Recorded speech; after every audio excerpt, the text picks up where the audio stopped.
Alors, je m'appelle Delki Lofer.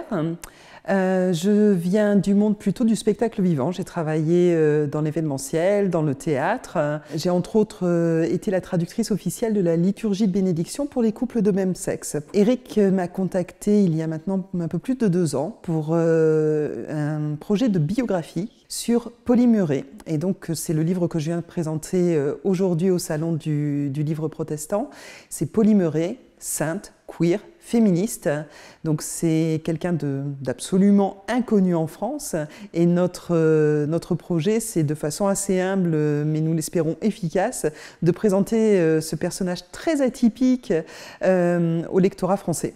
Donc le livre est vraiment un essai biographique et ça a été un peu un challenge parce que Polly a eu une vie tellement riche que c'est presque comme condenser 3 vies en une seule.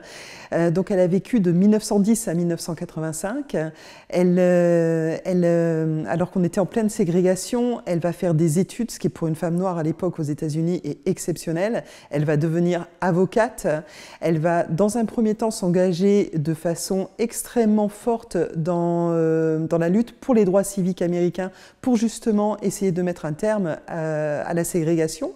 Et au cours de son cheminement, elle va se rendre compte que les discriminations dont elle est victime sont tout autant dues à la couleur de sa peau qu'au fait qu'elle est une femme. Et donc elle va avoir une sorte d'épiphanie féministe au cours de son parcours. Et donc elle va mettre tout son savoir et toute son énergie de juriste à essayer aussi de combattre le sexisme de la société américaine.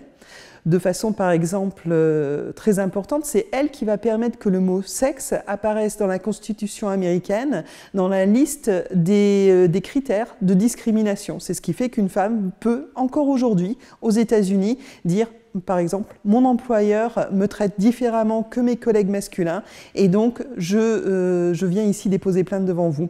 Donc ça, c'est un des apports majeurs de Polly Murray. C'était aussi une femme d'une grande foi. Elle a été élevée dans l'église épiscopale, à laquelle elle est restée fidèle tout au long de sa vie. Et elle fut la première femme noire à être ordonnée prêtre dans cette église en 1974. Comme si ça ne suffisait pas, c'était aussi quelqu'un de très queer, dans le sens où elle est née femme, mais elle s'est toujours sentie homme dans un corps de femme. Elle a relationné avec d'autres femmes, dont sa compagne Renée, avec qui elle est restée pendant 20 ans.